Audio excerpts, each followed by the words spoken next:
اعوذ باللہ من الشیطان الرجیم بسم اللہ الرحمن الرحیم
الحمد لله نحمده ونستعينه ونستغفره ونؤمن به ونتوكل عليه ونعوذ بالله من شرور أنفسنا ومن سيئات أعمالنا من يهده الله فلا مضل له ومن يضلل فلا هادي له وأشهد أن لا إله إلا الله وحده لا شريك له وأشهد أن محمدًا عبده ورسوله أرسله بالحق بشيرًا ونذيرًا أما بعد فإن أحسن الحديث كتاب الله وخير الهدي هدي محمد صلى الله عليه وسلم وشر الأمور محدثاتها وكل محدثة بدعة وكل بدعة ضلالة وكل ضلالة في النار أما بعد محترم اسلامی بھائیو، اللہ رب العالمین کا ہم پر بہت بڑا احسان ہے کہ اس نے ہم تمام کو محمد الرسول اللہ صلی اللہ علیہ وسلم کی امت میں سے بنایا۔ ہم اللہ سے دعا کرتے ہیں کہ اللہ تبارک و تعالی اس کی اس عظیم نعمت کو پہچان کر اس کا شکر گزار بننے کی توفیق عطا فرمائے۔ جیسا کہ اس سے پہلے درس میں آپ لوگوں سے کہا گیا تھا کہ ہم اپنے ان دروس میں رسول اللہ صلی اللہ علیہ وسلم کی سیرت طیبہ سے متعلق بات کریں گے۔ رسول اللہ صلی اللہ علیہ وسلم کی مبارک زندگی کی جانکاری سے پہلے میں یہ انتہائی ضروری سمجھتا ہوں کہ مختصر طور پر آپ سے پہلے بھیجے گئے انبیاء علیہم الصلاۃ والتسلیم کے بارے میں تھوڑی سی گفتگو ہو جائے، کیونکہ رسول اللہ صلی اللہ علیہ وسلم کی سیرت کو جاننے اور صحیح طور پر سمجھنے میں ہم کو اس سے بڑی مدد ملے گی۔ میرے محترم بھائیو، آپ سب جانتے ہیں کہ اللہ تبارک و تعالی نے جب آدم علیہ السلام کو پیدا کیا تو مٹی سے پیدا کیا۔ اپنے ہاتھوں سے اللہ رب العالمین نے آدم علیہ السلام کو بنایا، اس میں روح پھونکی گئی۔ اللہ رب العالمین نے فرشتوں کو حکم دیا کہ آدم کو سجدہ کریں۔ تمام فرشتوں نے اللہ کے حکم کو مان لیا، آدم علیہ السلام کو سجدہ کر دیے، لیکن ابلیس نے سجدہ کرنے سے انکار کیا۔ کیوں انکار کیا؟ اللہ تبارک و تعالی نے اس کی وجوہات بیان فرمائی کہ اس نے غرور کیا، اسے گھمنڈ آ گیا، کہنے لگا کہ میں اس سے بہتر ہوں، آدم سے بہتر ہوں، اسے تو نے مٹی سے پیدا کیا ہے اور مجھے آگ سے بنایا گیا ہے۔ حسد اور جلن کی وجہ سے ابلیس نے آدم علیہ السلام کے مقام کو پہچاننے سے انکار کر دیا اور اللہ کے حکم کا انکار کر بیٹھا۔ اس قصے کو اللہ رب العالمین نے قرآن کے کئی مقامات میں بیان فرمایا ہے کہ اس کے بعد آدم کو جنت میں رکھا گیا، اللہ رب العالمین نے آدم علیہ السلام کے سکون کے لیے حوا کو پیدا کیا۔ جب دونوں جنت میں رکھے گئے تو اللہ رب العالمین نے فرمایا کہ جنت سے جو جی چاہے کھا پی سکتے ہو، وَلَا تَقْرَبَا هَذِهِ الشَّجَرَةَ فَتَكُونَا مِنَ الظَّالِمِينَ، لیکن اس درخت کے قریب بھی نہ جانا، کیونکہ اگر قریب بھی جاؤ گے، اس درخت کو چکھ لو گے تو ظالموں میں سے ہو جاؤ گے۔ لیکن آدم اور ابلیس کے بیچ عداوت اور دشمنی شروع ہو چکی تھی۔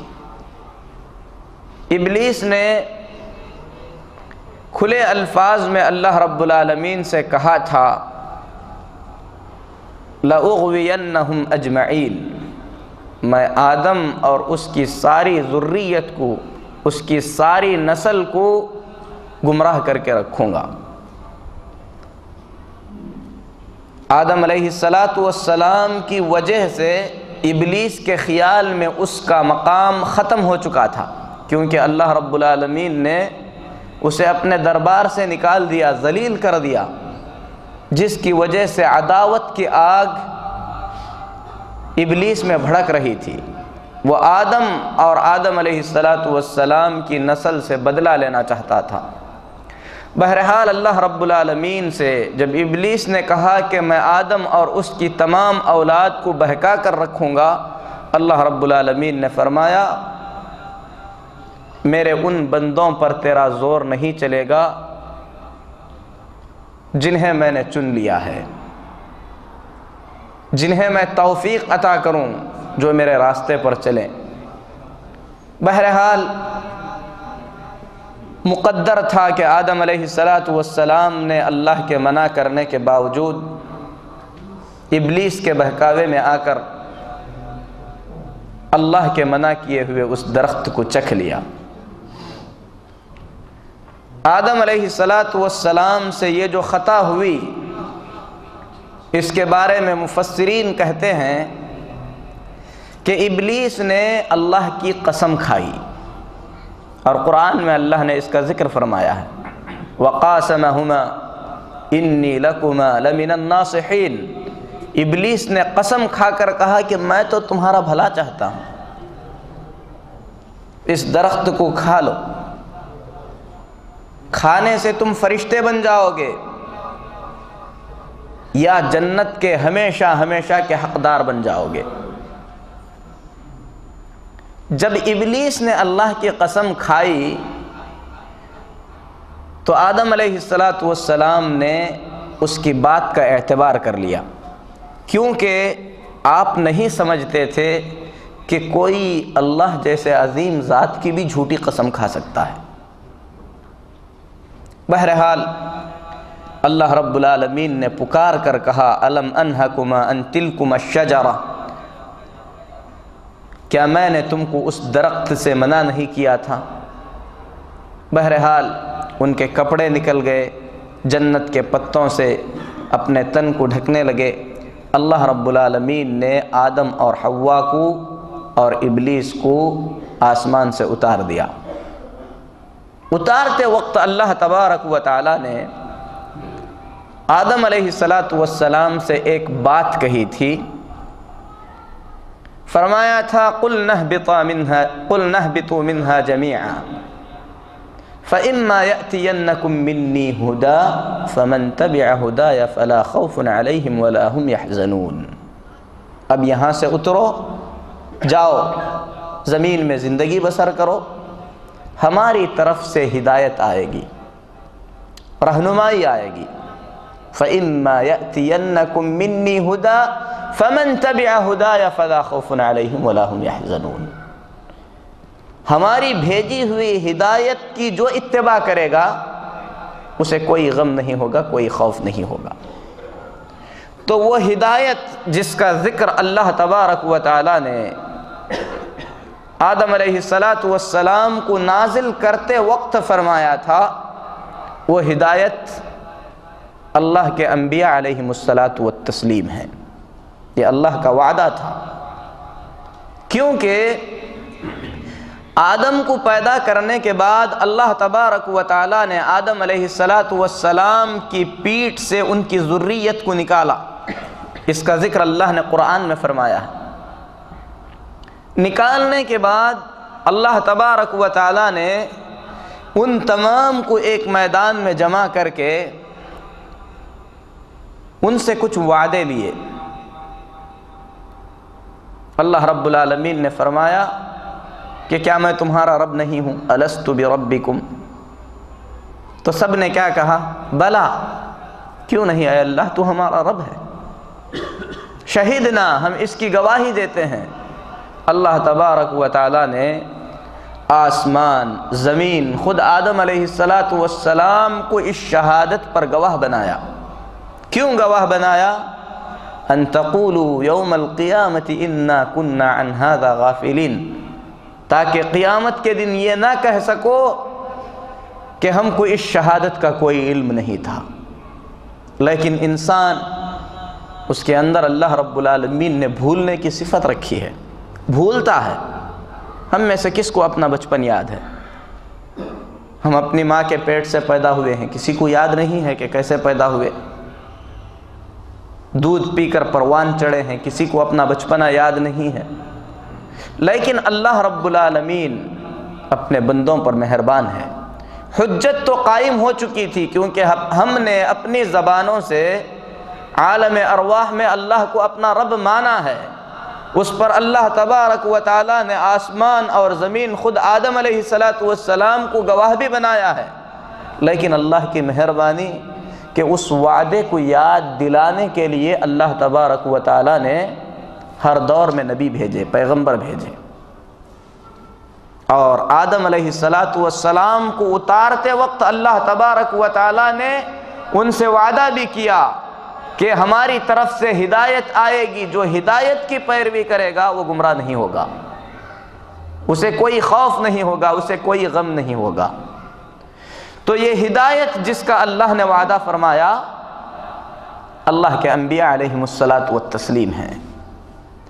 نبی کریم صلی اللہ علیہ وسلم فرماتے ہیں کہ آدم کو جب دنیا میں اتارا گیا 20 صدیاں، 20 قرنن، 20 صدیاں، یا تو 2000 سال، اسی طریقے سے قرن عربی میں جیل کو کہتے ہیں، یعنی 20 سر گزرنے تک ایک لمبا عرصہ آدم علیہ السلام کی اولاد، آپ کے بچے آپ کے لائے ہوئے دین پر تھے، کیونکہ آدم علیہ السلام فطرت اسلام پر تھے، دین اسلام پر تھے۔ آپ اللہ کی تعلیمات اپنے بچوں کو سکھاتے تھے۔ 20 صدیوں تک آدم علیہ السلام کی اولاد آدم علیہ السلام کے دین پر تھی۔ اس کے بعد آدم علیہ السلام کی اولاد میں سے 5 نیک آدمیوں کا انتقال بہت ہی کم عرصے میں ہو گیا۔ 5 نیک آدمی آخری زمانے میں کچھ ہی دنوں میں انتقال کر گئے۔ وہ 5 نیک آدمی کون ہیں؟ ود، سعا، یغوث، یعوق اور نصر۔ یہ نوح علیہ السلام سے پہلے کے نیک لوگ ہیں۔ یہ 5 افراد نوح علیہ السلام سے پہلے کے نیک لوگ ہیں، آدم کی اولاد میں سے، یعنی اولاد کی اولاد میں سے، پوتوں میں سے ہیں۔ بڑے نیک لوگ تھے، لوگوں کو نیکی کی تعلیم دیتے تھے، لوگ ان کا حد درجہ احترام کرتے تھے۔ جب اچانک ان کی وفات ہوئی تو لوگوں کو خوف ہوا کہ ان نیک لوگوں کے انتقال کر جانے کے بعد کہیں ہمارے اندر تیزی کے ساتھ برائیاں نہ جنم لیں، اسی لیے شیطان نے ان کے دلوں میں اس بات کو مزین کر کے پیش کر دیا کہ ان 5 آدمیوں کی بیٹھک میں، بیٹھنے کی جگہ میں ان 5 کی مورتیاں بنائی جائیں۔ ان کی مورتیوں کو دیکھ کر ان کی یاد آئے گی، ان کی نیک باتیں جس کا یہ حکم دیتے تھے وہ باتیں یاد آئیں گی، اس طریقے سے ہم نیکی پر قائم رہیں گے، برائی سے دور رہیں گے۔ حضرت عبداللہ بن عباس رضی اللہ تعالیٰ عنہ فرماتے ہیں کہ ان لوگوں نے ان 5 کی مورتیاں بنا لی۔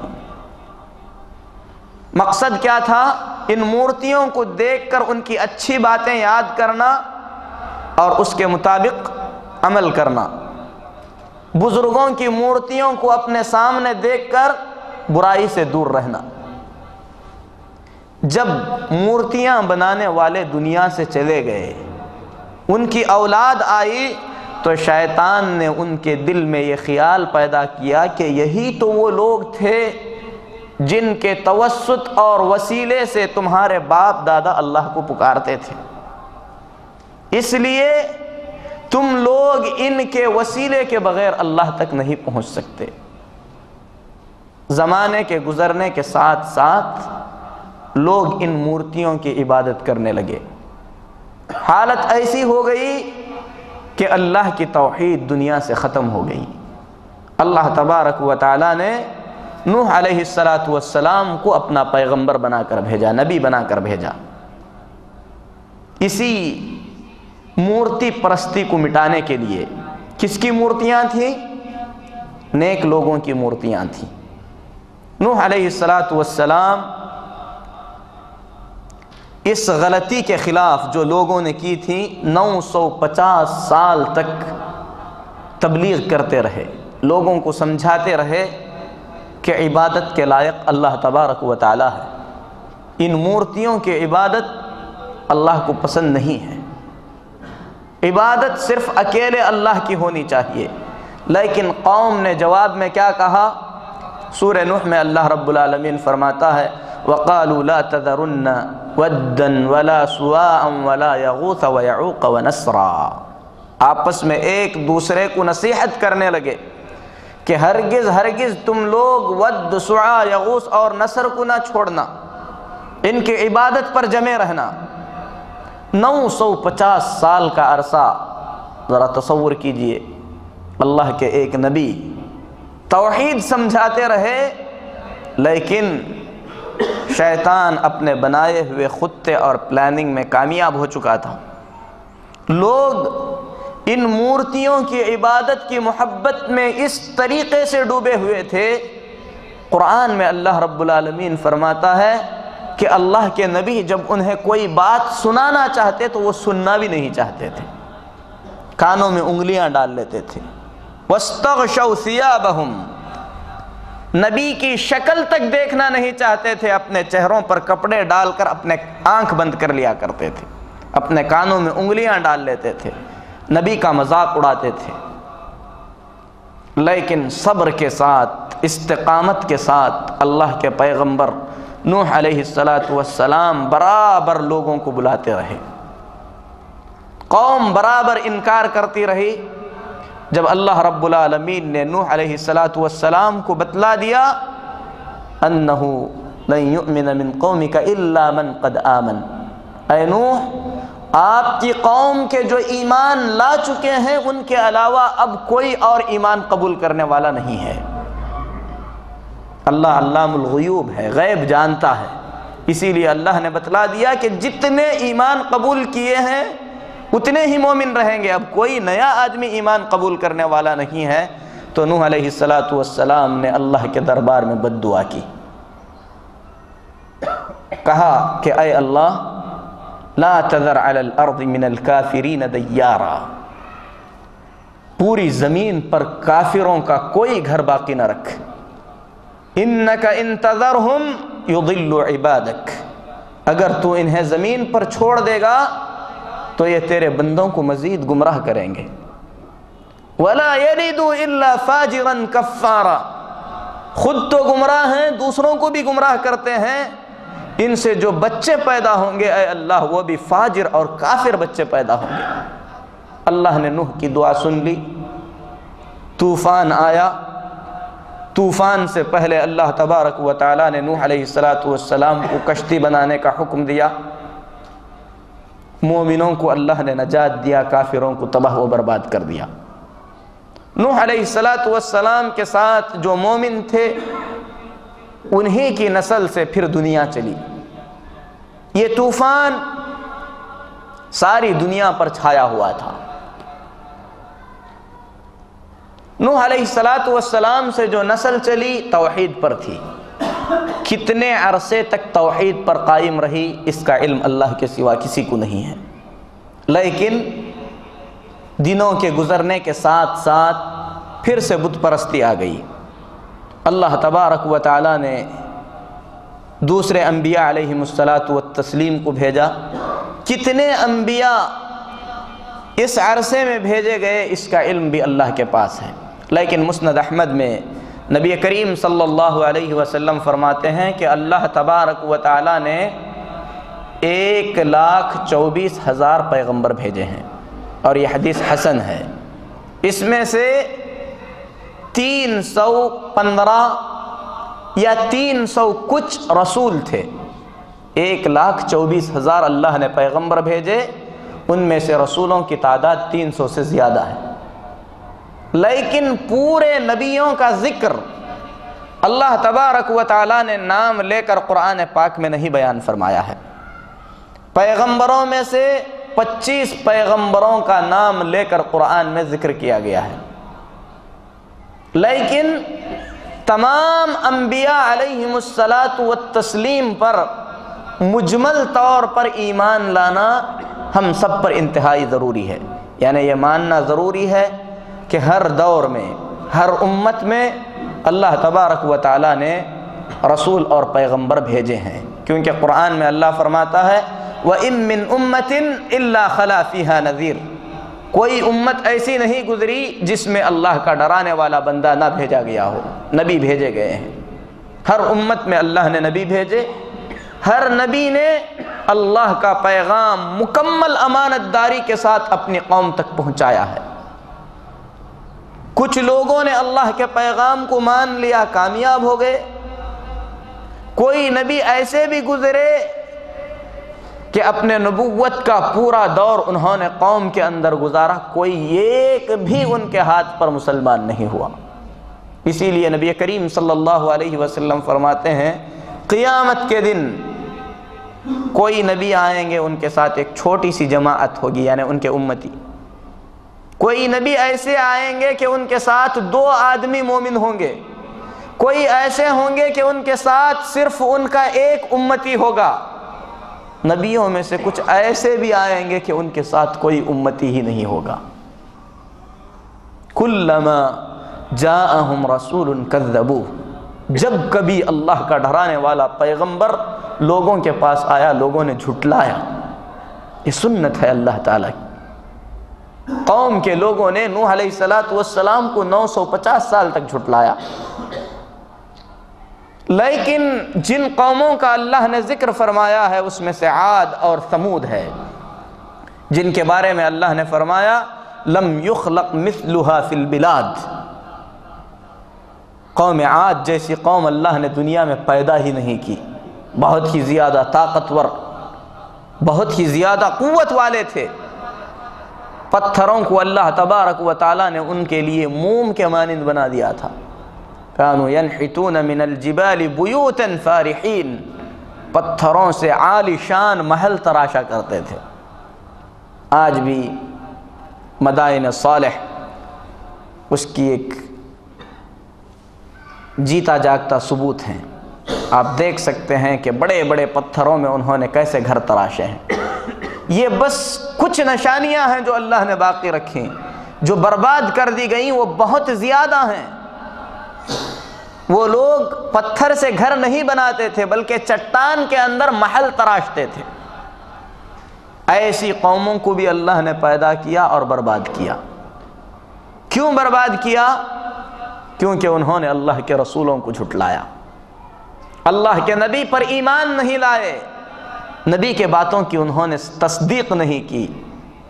اگر وہ لوگ اتنے قوت و جبروت اور طاقت کے باوجود اللہ کی فوجوں میں سے معمولی سی فوج، کسی کو ہوا سے ہلاک کیا گیا ہے، کسی کو چیخ سے، جو کہ اللہ کی معمولی سی فوج ہے، یعنی اتنی بڑی قوم کو تباہ کرنے کے لیے اللہ نے صرف ہوا کو استعمال کیا ہے، چیخ۔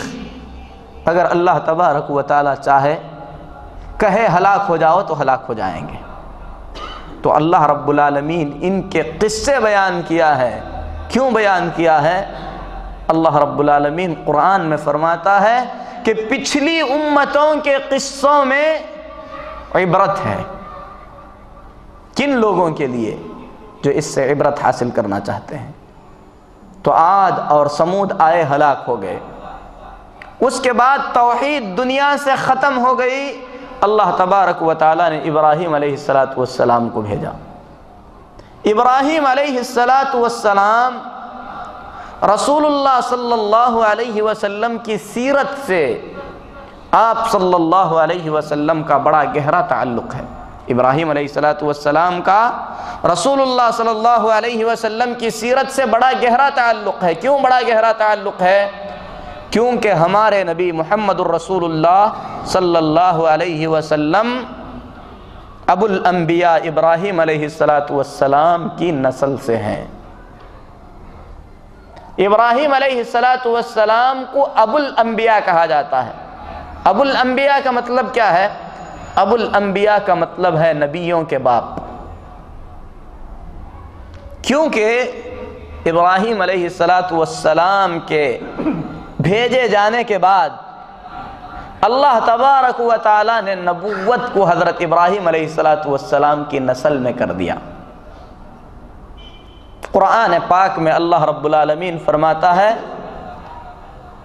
کہ ابراہیم علیہ السلام کی ذریت میں اللہ تبارک و تعالیٰ نے کلمہ حق کو باقی رکھ دیا، یعنی ابراہیم علیہ السلام کے بھیجے جانے کے بعد آپ کی نسل سے توحید کبھی ختم نہیں ہوئی۔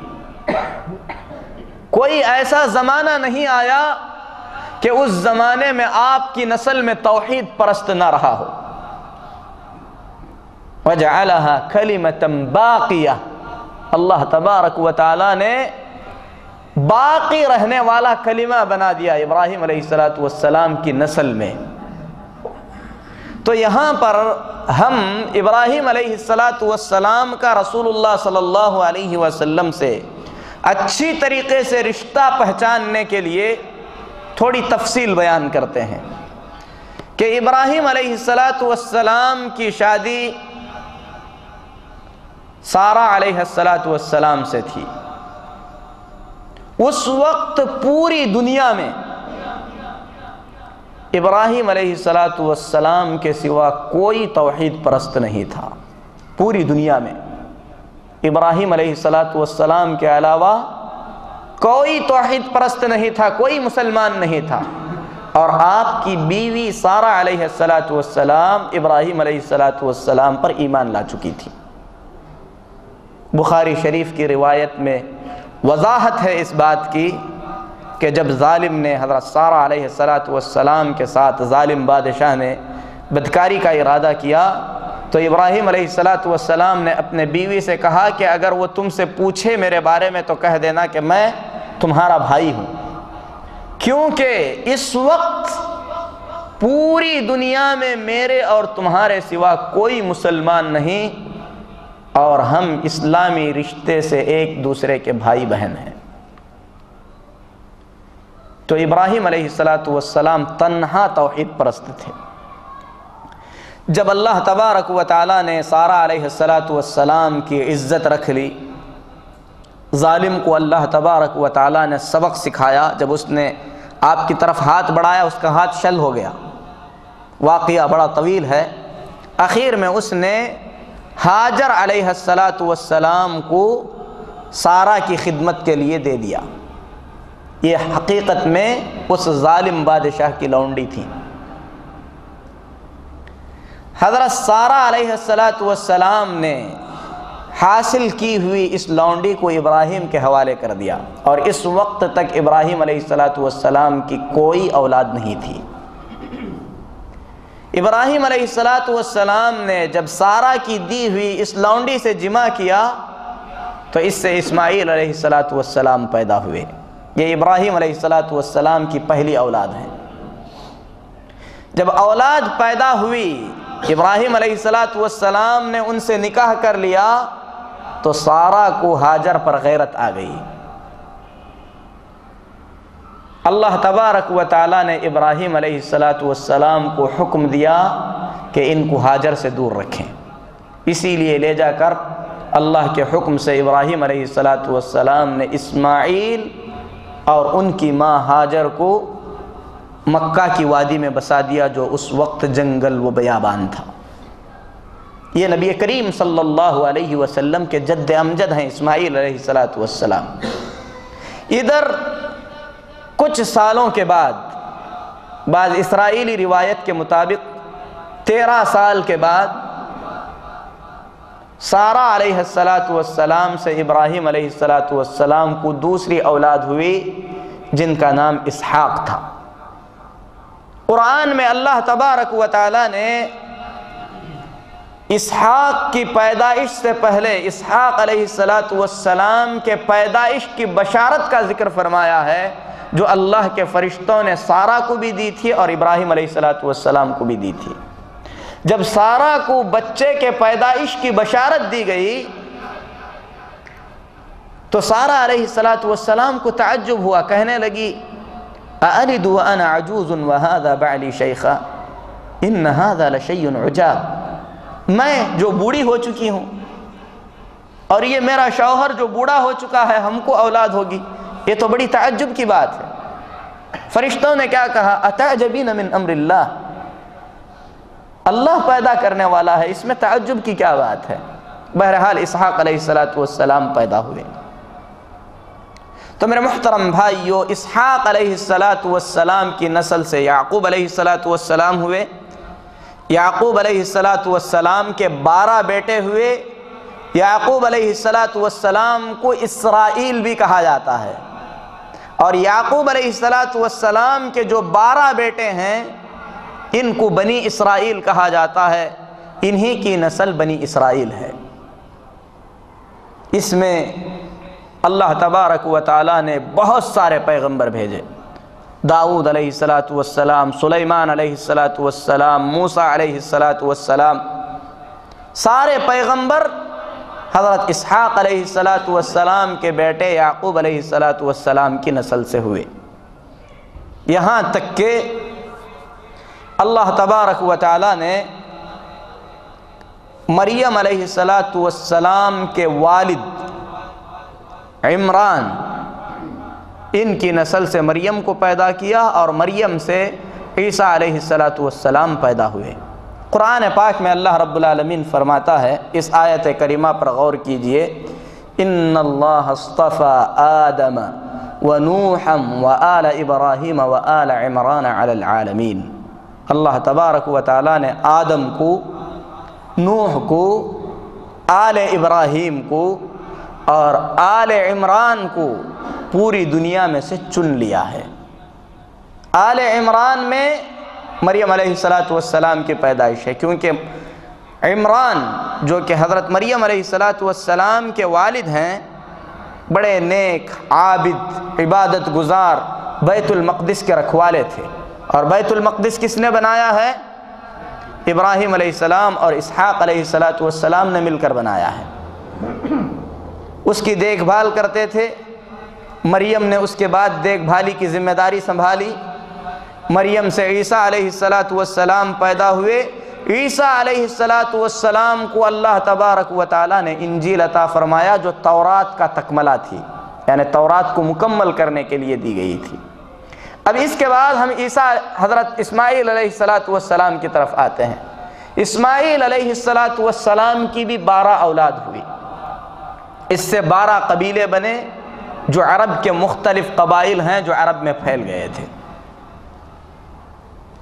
اسماعیل علیہ السلام کی اسی نسل میں سے کچھ انبیاء آئے ہیں جن میں سے آخری نبی محمد الرسول اللہ صلی اللہ علیہ وسلم ہوئے۔ محمد الرسول اللہ صلی اللہ علیہ وسلم اور عیسیٰ علیہ السلام کے درمیان کا فاصلہ 550 سال سے زیادہ کا ہے۔ عیسیٰ علیہ السلام کو جب اللہ تبارک و تعالیٰ نے بغیر باپ کے پیدا کیا تو یہودیوں نے حضرت عیسیٰ علیہ السلام کی بے عزتی کرنی چاہی، ان کی ماں کو طعنے دیے۔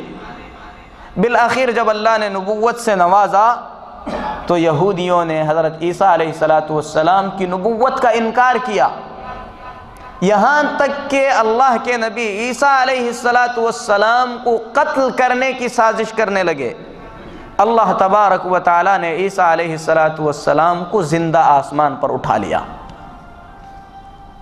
آپ کی تعلیمات جو دنیا میں باقی تھیں کن کے پاس تھیں؟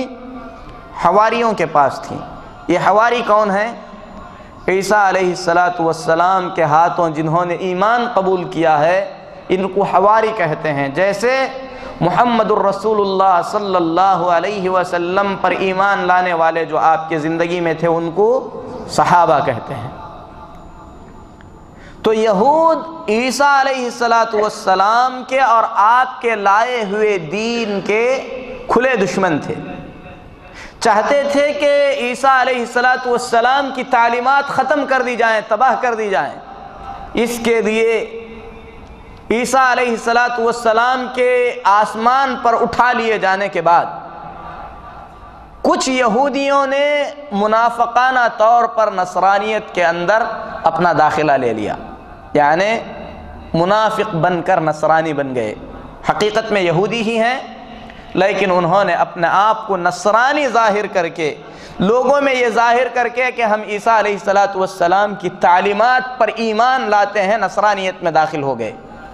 داخل ہونے کے بعد انہوں نے اندر سے نصرانیت کو کھوکھلا کرنے کی کوششیں شروع کر دیں۔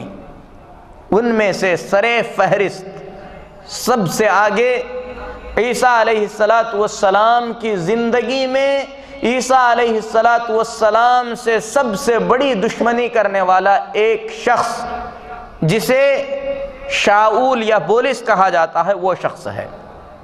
اس نے نصرانیت کا چولا پہن لیا، اپنے آپ کو نصرانی ظاہر کیا۔ اس کے بعد عیسیٰ علیہ السلام کے شاگردوں کے پاس آ کر، ان کے حواریوں کے پاس آ کر کہنے لگا کہ میں نے نصرانیت قبول کر لیا ہے اور میں نے عیسیٰ علیہ السلام کو دیکھا ہے۔ ایک قصہ اس نے گھڑا، قصہ تاریخی روایات میں بیان کیا گیا ہے کہ اس نے کہا کہ میں راستے میں جا رہا تھا کہ گر گیا، اچانک میں نے اوپر سے ایک آواز سنی، کوئی کہہ رہا تھا کہ شاؤل تم کب تک حق کا انکار کرتے رہو گے؟ میں نے سر اٹھا کر دیکھا تو عیسیٰ بن مریم عیسیٰ علیہ السلام تھے۔ انہوں نے کہا کہ میں اللہ کا بیٹا ہوں۔ اس طریقے سے عقیدہ تثلیث یعنی تینوں ایک یا تینوں میں سے ایک جو نصارہ کا عام عقیدہ ہے اس عقیدے کو اس نے نصرانیت کے اندر داخل کر دیا۔ اس طریقے سے عیسیٰ علیہ السلام کی لائی ہوئی صحیح تعلیمات کے اندر ابتدا ہی سے اس کو بدلنے کی کوششیں کی جانے لگیں۔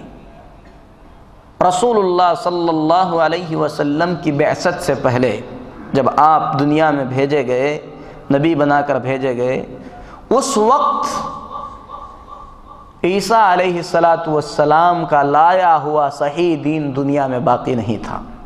اس حقیقت کو جاننے کے لیے انشاءاللہ اللہ کی مرضی سے اگلے پروگرام میں حضرت سلمان فارسی رضی اللہ تعالیٰ عنہ کے اسلام کو ہم بیان کرتے ہیں۔ ایک لمبا قصہ ہے جس میں حضرت سلمان فارسی رضی اللہ تعالیٰ عنہ نے بہت ہی زیادہ مختصر انداز میں اس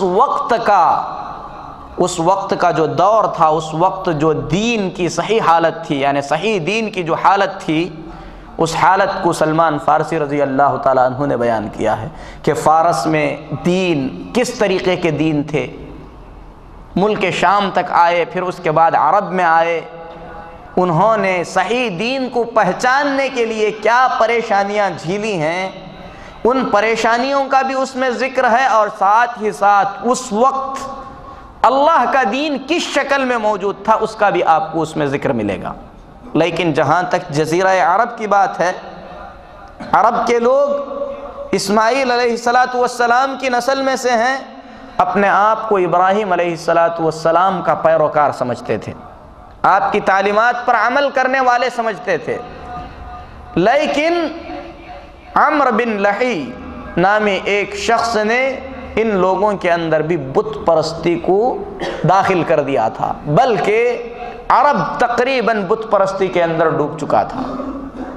اکثر لوگ، بلکہ گنے چنے کچھ لوگوں کے علاوہ سب بت پرستی کی لت میں ڈوبے ہوئے تھے، یہاں تک کہ وہ گھر جسے ابراہیم اور اسماعیل علیہ السلام نے مل کر اللہ کی توحید کے لیے قائم کیا تھا، اس گھر کے اندر 360 سے زیادہ بت رکھے جا چکے تھے جن کی عبادت ہوا کرتی تھی۔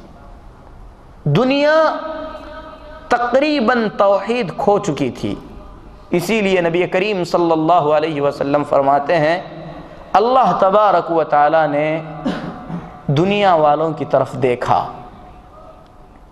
فمقتہم عربہم وعجمہم، سارے عربوں سے، سارے عجموں سے، یعنی ساری دنیا سے اللہ رب العالمین ناراض ہو چکا تھا، اللہ کا سخت غصہ ساری دنیا والوں پر تھا، الا بقایا من اہل الکتاب، ہاں کچھ لوگ ایسے تھے جو اہل کتاب کی صحیح تعلیمات پر باقی تھے، کچھ لوگ، ان لوگوں کے علاوہ سب پر اللہ کا غضب نازل ہو چکا تھا۔ تو ایسے دور میں اللہ رب العالمین نے محمد الرسول اللہ صلی اللہ علیہ وسلم کو بھیجا ہے۔ نصرانیت کی کیا حالت تھی، پارس میں کیا حالت تھی، ساری دنیا کا ایک نقشہ آپ کے سامنے آ جائے گا اگر آپ سلمان فارسی رضی اللہ تعالی عنہ کے اسلام کی داستان کو دقت سے پڑھیں گے، باریکی سے پڑھیں گے، کیونکہ وہ پارس سے نکلے ہیں، آتش پرست تھے، کئی پادریوں سے ہوتے ہوئے رسول اللہ صلی اللہ علیہ وسلم کو آ کر ملے ہیں۔ ان کی کوشش، ان کی محنت، ان کی سچی لگن اور تڑپ کو دیکھ کر، ان کی پوری کہانی کو سننے کے بعد، ان کے پورے قصے کو سننے کے بعد رسول اللہ صلی اللہ علیہ وسلم نے کیا فرمایا تھا، کہا تھا کہ اگر دین ثریا ستارے پر بھی ہوگا تو فارس کے لوگ وہاں سے بھی اسے ڈھونڈ کر لائیں گے، کیونکہ سلمان فارسی رضی اللہ تعالی عنہ نے دین کی تلاش میں بڑی عجیب و غریب قربانیاں دی ہیں۔ بہت ہی زیادہ دلچسپ واقعہ ہے جسے حدیث کی کئی کتابوں میں بیان کیا گیا۔ سلمان فارسی رضی اللہ تعالیٰ عنہ نے رسول اللہ صلی اللہ علیہ وسلم کو جب سنایا تو نبی کریم صلی اللہ علیہ وسلم کی آنکھوں میں آنسو آ گئے تھے۔ بہرحال مختصر یہ کہ ساری دنیا تاریکی میں ڈوبی ہوئی تھی، توحید تقریباً ختم ہو چکی تھی، عرب کے کچھ لوگ توحید پر قائم تھے۔ اللہ رب العالمین نے نبی کریم صلی اللہ علیہ وسلم کو بھیجا تو آپ نے اس اندھیرے کو کس طریقے سے ختم کیا، یہی سیرت ہے جس کو انشاءاللہ اگلے درسوں میں ہم بیان کریں گے۔ ہم اللہ سے دعا کرتے ہیں کہ اللہ رب العالمین ہم تمام کو نبی کریم صلی اللہ علیہ وسلم کی زندگی میں بہترین اسوہ بنا دے کہ ہم آپ کی لائی ہوئی تعلیمات کو سمجھ کر اس پر عمل کر سکیں، اللہ رب العالمین ہمارے دلوں میں نبی کی سچی محبت پیدا فرمائے، ایسی محبت کہ اس محبت سے نبی کریم صلی اللہ علیہ وسلم کے اطاعت گزار اور فرما بردار بن جائیں۔ آمین۔ وصلی اللہ علی نبینا محمد وعلی آلہ وصحبہ۔